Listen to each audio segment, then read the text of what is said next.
Welcome back. Now, if you are in the meeting section, you're going to notice a gray area here where you can schedule your meetings directly from your calendar. You can use a Microsoft Outlook plugin, which will connect to your desktop if that's what you use. You can extend using Google Chrome or with Firefox. Now, for the purposes of this video, we're going to download the Chrome extension. What we're going to do now is we're going to click Add to Chrome. And then we're going to click Add Extension. Then in your browser area, you're going to notice that there is going to be a Zoom scheduler available to you. Once you have this dialog box, you're going to want to sign in to your Zoom account. Now, once you're signed into Zoom, what you'll be able to do from Google Chrome is you'll be able to pick a date from your Google Calendar. You're going to click on the title and the name, and then what you'll be able to do here is you'll be able to click this link that says Make It a Zoom Meeting. That event will then be saved in your Google Calendar, and you'll notice then that the link is then saved. You'll also then notice, if you refresh your page, that the meeting will be saved in your Zoom group of meetings. Okay, so with that, thanks, and I will see you in another video. Welcome back. Now, you can manage the users on your account by going to User Management and clicking Users. Now, this is going to be a paid feature, so we're going to upgrade our account so that we can take a look at this feature. So once we've upgraded, we can add additional free users, again, depending on our plan. So what we're going to do is we're going to click Add Users, and then we're going to add those users with their email address. What we're then going to do is click the Add button. That individual will then be part of our pending users.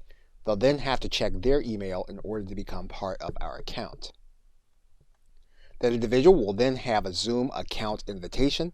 They'll then need to click this link to activate their account. They will then have a free level of your account to schedule their meetings. And then if you come back to your pending area, you hit your refresh button. That user then will be part of your users on your account. And you'll notice then that they are considered to be a basic or free member. Okay, so with that, thanks, and I will see you in another video.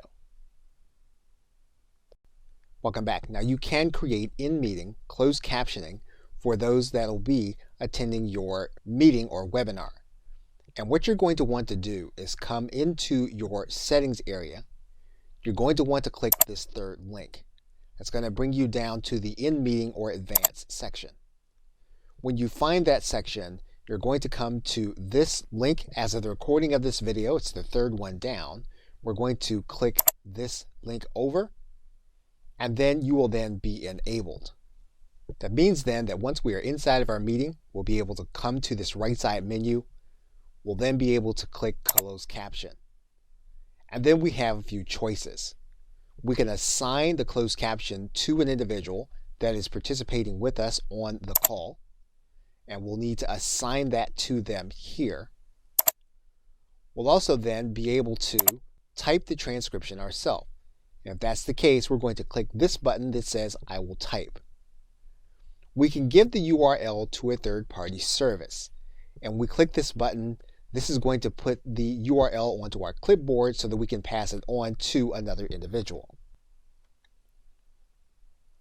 Okay, so with that, thanks, and I will see you in another video. Welcome back. Now in this video, we are going to start the process by creating a Zoom meeting. And what we can do is we can either start a meeting by going to this link to host a meeting right now and then distribute the link. Or we can schedule a meeting for the future, determining when that time is going to be. So what we're going to do is we're going to click Schedule a Meeting, and then we're going to write in all of the identifying information. Now, one thing we can do is we can make this a recurring meeting. So if this meeting is going to be once a week or even once a day, we can do that by clicking this link. For the purposes of this video, we're going to take this task off. We can also require registration for this meeting. So for example, we can click this link, and then individuals will need to register before they can attend. You can determine upfront whether video cameras will be available. So for example, what we can do is we can turn on this task. This will mean that video cameras will be available for the host. We can also have video available for the participants. We can then determine how individuals are going to be able to connect. If we determine that we want them only to connect by telephone, we can do that, or by computer audio. It's likely that you'll want both to be available, so we're going to leave this as the default setting. Now again, if you're going to be distributing the link and individuals are going to register, some of these things that you'll be doing on a case-by-case basis. If you want individuals to be able to join the room before you get there, you can click Enable Join Before Host. We're going to untick this. If you only want discussion to occur when you're there, you can click Mute Participants upon entry. And you can use the long meeting ID, but again, if you're going to be distributing the link, you don't have to do this. Now, what you can do is you can enable a waiting room so that when individuals come, they can then be part of a waiting room instead of seeing the standard Zoom screen. Now, because we're using a paid plan, we can determine that we want this meeting to be recorded automatically. We can say that we want it recorded in the cloud, or we can have it to be recorded on our personal computer. If you want individuals to be available to be a host in order to take over the meeting when you are not there, you can do that by putting in their email address here in this area. Once you have it, you can then click Save. What you can then do is click this link to copy the invitation, and then you can copy this invitation into an email. And then you can distribute this information. If you just want to distribute the link, you can copy this link and then you can distribute the link to individuals to attend the meeting. Now, when the individual gets the link, they're going to be asked to download information to their personal computer in order to attend the Zoom meeting. Now, in the next video, we will start the process of starting the meeting. Okay, so with that, thanks, and I will see you in another video. Welcome back. Now that our meeting has been set, we can come back to this screen, and what we can do is we can click Start This Meeting. Now you'll find the open link to this meeting by going to this section, which is My Meetings, and you'll see it here in this area. All you'll need to do is to go to this Start link. You'll be starting the actual online meeting. When this happens, Zoom is going to start the process of opening up software that's going to download to your personal computer as well as interact with your browser. You're then going to click Open Zoom Meetings. Now, you may want to click this link that says always open these kinds of links in the associated app so that you can save time on this process. Now, for the purposes of this course, we're going to go ahead and we're going to enable this link because we're going to be doing this more than once. We're now going to click Open Zoom Meetings. Now we've enabled the recording, so the recording is now being conducted as we speak. Now, one of the things that we have done for the purposes of this video is we have disabled the video. If we want to enable our camera, all we'll need to do is to click on top of this icon and our webcam will then be enabled. Now, we can choose to join with our computer audio, and indeed this is something that your attendees and participants are going to go through also. They're going to be able to join with their computer audio, and you're going to see that Zoom is going to remind you that the recording is not going to include audio unless you click Join Audio. So what you're going to want to do is you're going to want to click on top of this button to conduct your meeting with your own computer audio. Now, all of your controls will be at the bottom of the screen. If you want to invite individuals to participate with you, you can click this invite button and they'll be brought into your meeting. And what you'll do is you'll click this button. This is going to give you links or ways to send the invitation. What you can also do is you can choose the content that you'll be sharing, and you'll do that by clicking this button. This is going to give you the opportunity to choose the screens that you're going to be showing during your meeting. In fact, one of the things you'll see here is that there is a place for you to conduct the meeting using your mobile device. We can be even more detailed with the screen that we're going to be using a particular portion of the screen, individual computer sound, or content from a second camera. We can also enable the chat for our participants. And what we'll need to do is to click this button, and we'll be able to type messages to everyone as well as to receive everyone. Now, when people type back to you, everyone in your group is going to be able to see these messages as they're being typed in real time. You have the ability to either stop or pause the recording by clicking this button. So if you're going to be coming to a place in the recording where you're going to have something that you don't want seen, you can pause the recording here in this area, and then you can turn it back on by clicking this link. Now, we've also discussed the closed caption option. And basically what this is going to do is this is going to give you the ability to either have someone type the notes as they're being conducted in real time, or you can type them here also. If we click this button, you'll then be able to see your controls for closed captioning. You'll also see here that you have breakout rooms, and this is going to be for your participants, not for your attendees to a particular webinar. So what you're going to want to do is you're going to want to click this button once you've completed the presentation or the meeting, and you can click this link that says End Meeting. You can then assign a host to the meeting if you just want to leave it, or if you want to end the meeting, you can click this button that says End Meeting for All. Then Zoom will begin the process of getting your meeting recording ready. You'll then determine where you want your meeting recording to be housed. And then your Zoom recording will be present in the folder that you designated. Okay, so with that, thanks, and I will see you in another video. Hello and welcome. You are now looking at the website zoom.us, also known as zoom.com. Zoom.com is made for online meetings where you can share your screen and your camera as well as message in real time. And most notably, it can also be used as a webinar system. Individuals can join your online meeting if they have connecting through their personal computer or their mobile device. And from a mobile device, Zoom does allow both starting as well as joining online meetings and webinars. So in this course, we will look at the process of setting up and starting your online meetings and webinars. We'll look at the Zoom meeting software in both its basic and advanced forms. We'll also look at integrations with third-party applications. We'll look at those primarily used through the native application.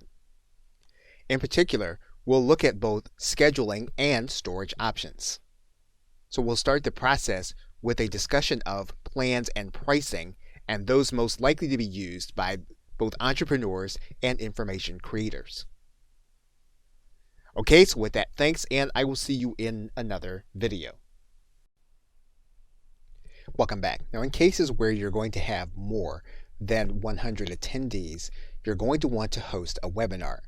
Now, on the webinar, you will not be able to have more than 100 participants. However, you will be able to have those 100 participants plus other attendees to view the content. Now, to do that, you're going to need to do that from your webinar section. And you'll notice that one of the things that a webinar allows you to do is to monetize your individual events using PayPal and Zapier. Now, in order to do that, you're going to need to add your webinar plan onto your Pro plan. That means then that you're going to need to go to your billing section of your account. And then what you'll need to do is you'll need to go to your webinar add-on, and you'll see it here in the bottom panel. And you'll see that as of the recording of this video, the webinar add-on is an additional $40 every month. What you'll do is you'll click this add button. Now, what you'll be determining is how many participants on your calls you'll be having. So if you want to have more than 100 people participating with you, with their camera, and the ability to interact with you, you'll want to up that number from 100 to either 500 or 1,000. However, if you want 100 participants and you want the others to be able to view your content, you'll be able to do that using the webinar feature. And you can start at the lowest plan. Now, one of the things about Zoom is that you can flexibly add a program on. So you can choose not to add this feature to renew every month. So if you want to use the webinar feature for 1 month, you can do that, and you can set it so that it will not auto renew. What we're going to do is we're going to go ahead and add the webinar feature. Now you'll notice again that we have upgraded our account. You'll also notice then that the 100 participants can engage with up to 10,000 viewers. So what we're going to do now is we're going to go to the user section. We're then going to go and edit our user.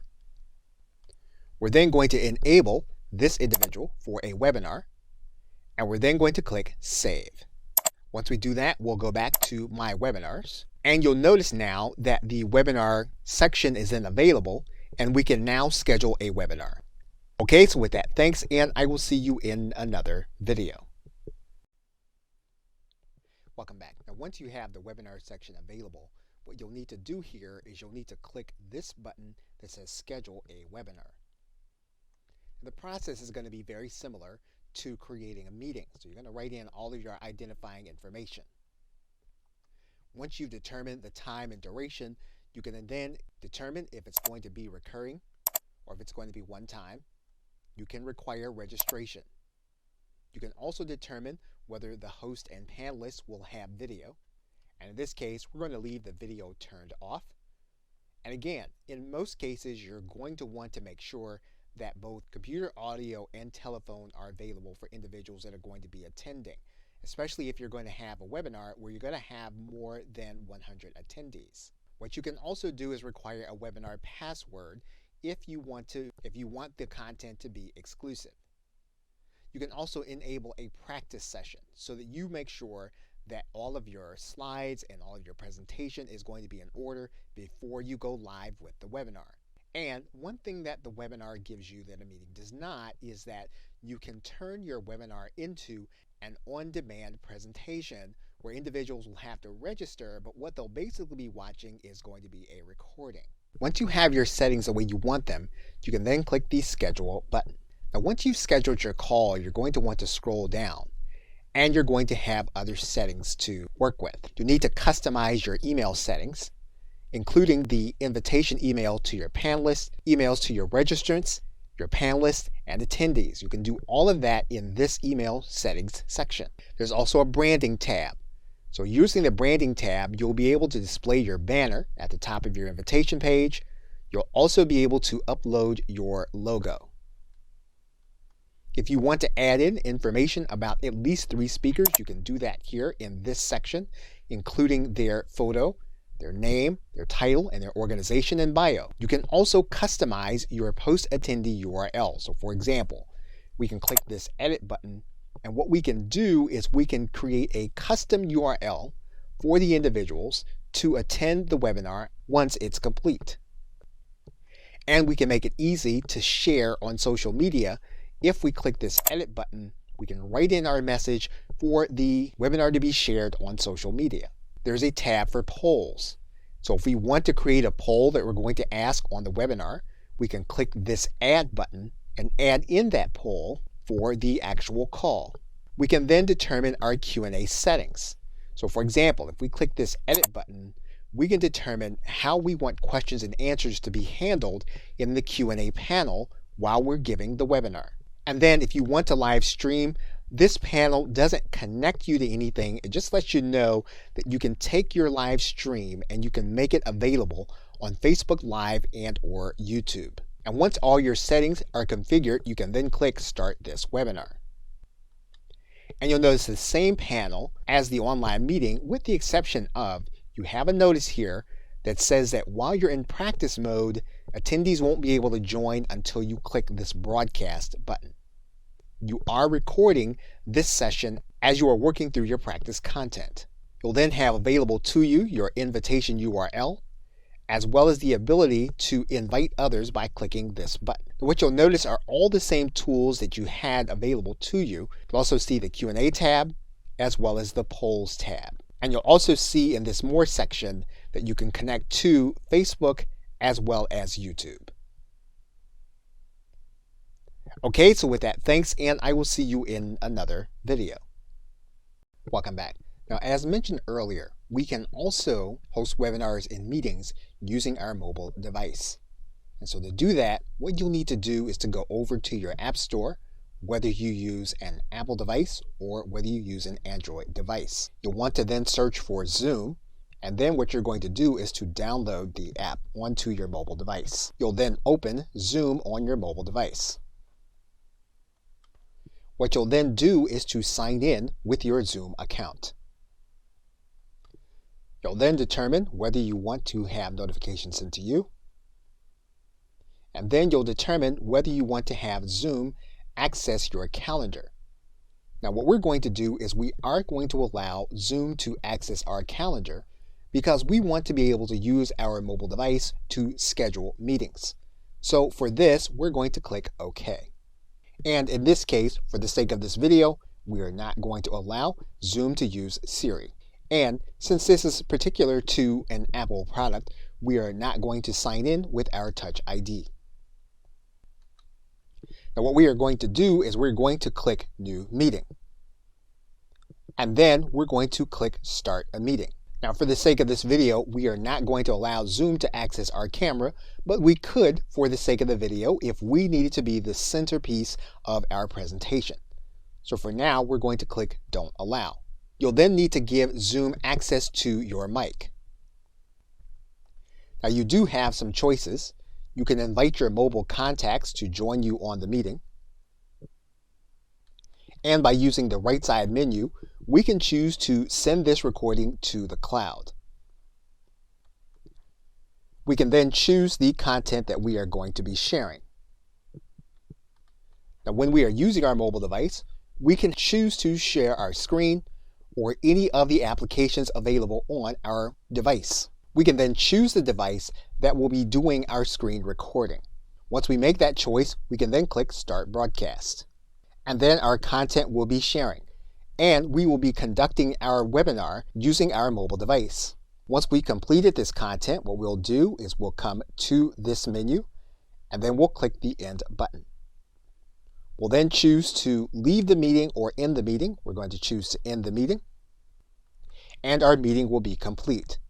Now there are some settings that we'll want to take note of, and you'll find them in the settings area. And you're going to want to individualize your experience based on how you want to conduct your mobile meetings. Okay, so with that, thanks, and I will see you in another video. Welcome back. Now that our scheduler is available, what we can do is we can click this third button over, and we can schedule our meeting in our calendar. Now what you're going to need to do is you're going to need to write something descriptive about the meeting. And then we'll need to choose the starting time for the meeting. And just as we did using the desktop, we'll need to choose a duration. And when you're using your mobile device, you are going to want to specify your time zone. You'll want to then determine whether your meeting is going to be recurring or just one time. And you'll also want to determine the calendar that you use. And this will be particular to the calendar that's available on your mobile device. In this case, we'll choose our calendar, and we're going to choose iCalendar because that is the calendar that is enabled for our mobile device. You could have calendars such as Google and Outlook connected. If that was the case, you can connect them to this webinar.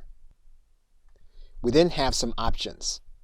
We can set it up so that we're hosting the video as soon as we start, and we can determine whether we're going to have participants on our video or not. We'll then determine what our audio availability is going to be. And then we have different advanced options available to us on our mobile device. So for example, we can choose to make sure that our meetings are recorded automatically. We can also make sure that video is going to be saved to the cloud. And once we have all of our options configured, we can then click Done. Once we do that, we'll then click the Add Link. And when we go to our calendar enabled on our mobile device, we will find then that the event is there. Okay, so with that, thanks, and I will see you in another video. Welcome back. Now, if you've saved your recording to the cloud and you have the Pro version, when you finish your webinar, one of the things you'll notice is that your recording will be processing in your recording area, and you'll need to click the tab that says Cloud Recordings, and you'll see the processing taking place. If you've done a recording and you've saved it to your local device, you'll see if you click this tab, you'll have that recording available to you, and Zoom will note the location where that recording has been saved. If we want to delete that recording, all we'll need to do is to click this link, and then we'll click this delete button. And we can do the same for the cloud recording once its process is complete. Once your process is complete, what you can do is you can come to your recordings, you can go to this More tab, and then you're going to either download the files or delete them. Now, if you need to download them to edit them, to process them, you can click Download. Now, your browser may alert you that Zoom wants to download multiple files. If that's the case, you're going to click Allow. You'll then see your files available to you in M4A format for audio and MP4 format for video. And once you've successfully downloaded your files, you'll want to go ahead and delete them so you'll be able to manage your storage as you go. Okay, so with that, thanks, and I will see you in another video. Welcome back. You are now looking at version 8 of the screen sharing and recording program Camtasia. And we're looking at this application because we're going to use it in order to edit our Zoom recording. Now, you may not have Camtasia, so you'll be able to use any editing program to edit your recording as long as it can edit MP4 recordings. So what we're going to do is we're going to then take our file command, and then we're going to import the media into our clip bin. Once we have the video there, all we're going to do is we're going to add it to our timeline. Now, every editing program is slightly different. However, you are going to have a timeline available to you. You are going to be able to view both the audio and video in your recording. Now, if you are using Camtasia, one of the things that you can do is you can then separate the audio from the video. We're going to do that by right-clicking and then adding Separate Audio and Video.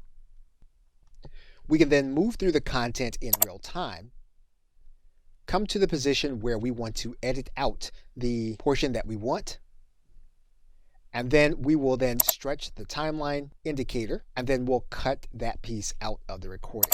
Now, whenever we make edits to Camtasia or any other editing program, what we're basically doing is we're creating a different file, which is a project file.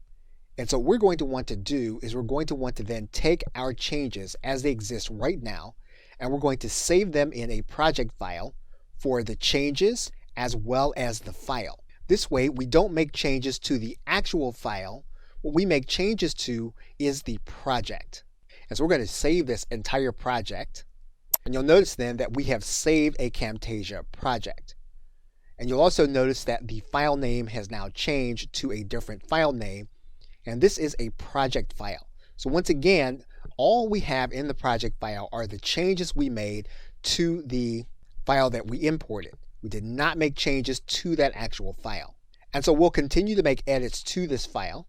We can choose to add in music at the end and at any point where we want to do that.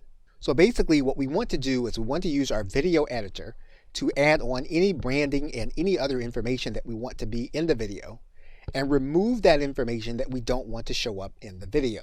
In some cases, we may discover that we have sensitive information inside of our video.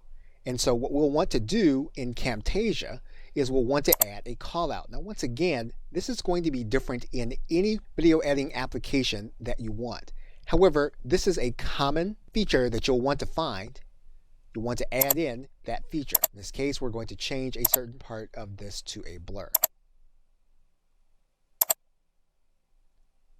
And we can stretch it to the point in the timeline where we want it. Okay, so with that, thanks, and I will see you in another video. Welcome back. Now, you may have noticed that Zoom does offer cloud recording transcripts for your content, and that is with the business plan. However, the business plan at $19.99 per month as of the recording of this video requires that you purchase licenses for at least 10 hosts. So that may not be cost effective for you to implement. However, one thing that you can do is you can take your recording and you can download the file to your hard drive. and that file will appear as an MP4. One option is to use third-party system Descript, which has both a free level as well as a paid level and a team level. You can also transcribe using Timmy.com, which also offers a machine transcription for a low price. However, if you'd rather have a human transcription, you can have that done at a site like Rev.com. Now, Descript, Rev, and Timmy are just a few of the options available to you. The most important fact to note is that you have low to very low cost transcription options available to you for your recording. Okay, so with that, thanks, and I will see you in another video. Welcome back. Now, Zoom does have a third-party app marketplace that will allow you to connect platforms to Zoom in order to do certain tasks. And if you go to the app marketplace and you type in YouTube and click search, you'll see that there's an application called YouTube for Zoom. And what you'll need to do then is you'll need to sign in to install this application. You'll then need to enable the application and then click install. You'll then need to authorize the app for your account. You'll then need to authorize the app for your YouTube account. You'll then click allow. The application will then be linked to your YouTube account. You'll then be able to configure Splain to work with your Zoom account. And then once you conduct your webinar, you'll then click end meeting. You'll then end your meeting. Your webinar will then start processing inside of Zoom. Now, once the webinar has completed its processing, you'll see it in your YouTube channel. And because we set up the webinar to be automatically deleted, you'll no longer see it in your cloud recordings, you'll see it in your trash. Now, in order to find the app or uninstall it, you're going to need to go to the app marketplace. And you should be signed into the marketplace. What you'll want to do is to click manage. You'll see your installed applications, and you'll see this application installed. If for some reason you want to uninstall it, you'll just click this link. Now, it's a good idea to get more information about the application before you install it to your Google account, as well as before you install it to your Zoom account. And you can find out more about the application from splain.io. You'll note that this is a 30-day free trial that you'll be using in order to use Splain with your Zoom and your YouTube account. Okay, so with that, thanks, and I will see you in another video. Welcome back. Now, Zoom does have integration into your cloud-based storage. And to find it, you'll need to scroll down inside of your settings, and you're going to go to this integration tab. And what you'll see here is that you can enable Google Drive, Dropbox, Box, and Microsoft OneDrive.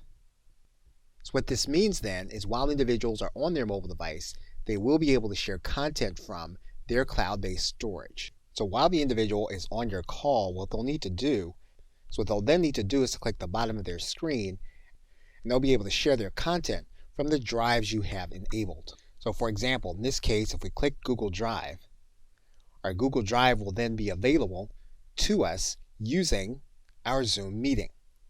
And once we enable the document, all we'll need to do is to click share. The file will then start a loading process and will then be part of our sharing process using our mobile device in our Zoom meeting. Okay, so with that, thanks, and I will see you in another video. Welcome back. You can automate the process of transcript creation in the Zoom Marketplace. And if you look at the Zoom Marketplace and you come down into the recording and transcriptions area, you're going to see one link for Trent. We're going to click that link. Now for the Trent integration, you'll need to install it to your Zoom account. And this will automate the process of sending your recordings straight to Trent so that you can have them transcribed. Now Trent is a machine transcription. It has a free trial, and its pricing is going to be slightly less than human transcription and slightly more than most of the machine transcriptions. So this application is something worth looking at if you do want to spend a little more for your machine transcription and the automation process. Okay, so with that, thanks, and I will see you in another video. Welcome back. Now, if you come to zoom.com and you go to the link that says plans and pricing, that's going to open up to this pricing page. And what you're going to notice is that there is a free version which will allow you to have up to 100 participants in any meeting up to 40 minutes long. You can have unlimited one-to-one meetings or group meetings, and those group meetings include video conferencing with video and audio and the ability to see the speaker in full screen.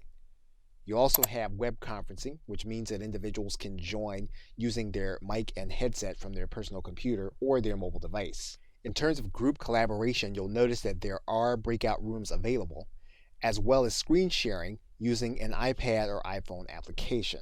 Now, when you move from free to a paid plan, you will then be able to hold your meetings at least 24 hours instead of the 40 minutes.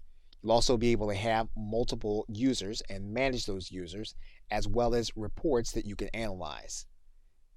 A paid plan also gives you 1 gigabyte of MP4 storage and cloud recording, and gives you the ability to add in Skype for Business as an integration.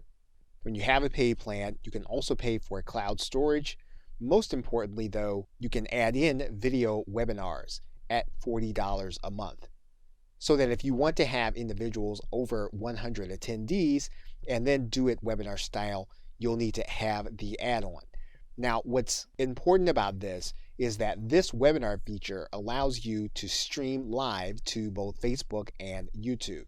In this course, we will look at a number of the free features, but we will also look at adding on the webinar, cloud-based storage, and Skype. Okay, so with that, thanks, and I will see you in another video. In conclusion, in this course, we looked at the process of starting meetings and webinars using Zoom. Whether you want to share your cameras or your screen, you can share content with other individuals, whether they are participating with you on a webinar or they are participating with you by watching your content. And in closing, we're looking at the whiteboard and the sharing process, where we can share text, where we can draw, and where we can use our cursor to erase. We also looked at doing webinars, where we can operate in practice mode, and where we can also share Q&A and polling. And as you recall, the paid webinar plan allows us to stream live to YouTube and Facebook. We looked at integrations for storage. And we also looked at the app marketplace, which is only part of the paid plan and allows us to connect to third-party applications.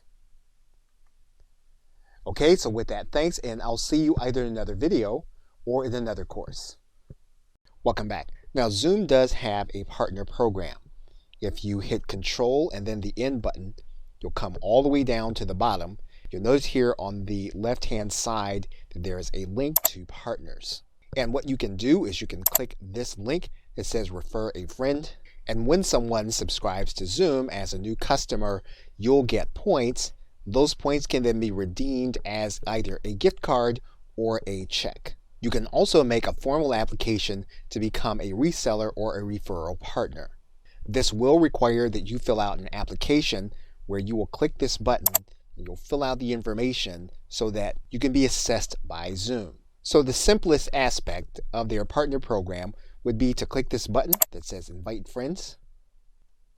And you'll notice here that to become part of the referral program, you'll need to be one of their paying customers. So in this case, we are going to go ahead and upgrade to our Pro account. What you'll notice here is that the referral program is only going to be available to you when you become a paying customer of Zoom.